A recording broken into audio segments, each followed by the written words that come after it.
wallet, which is a prototype. And the last 2 days training has been pretty interesting, I would say.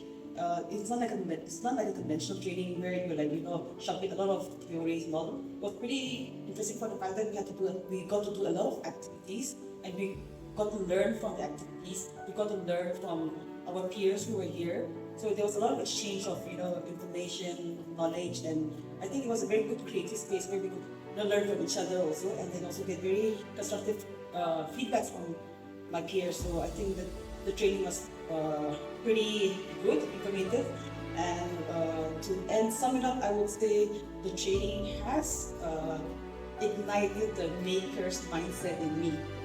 Thank you.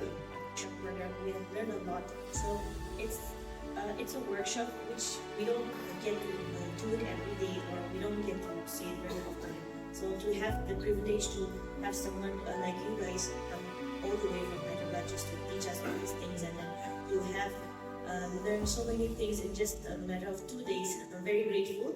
And through this process, we have learned about how to prototype, how to train our mind to think in a way that not only as a user but as a maker. So through this process, we were able to create this as it's a prototype. But we have learned the overall process of prototyping, making changes according to the users' feedback and all those. So I'm very thankful. Thank you so much.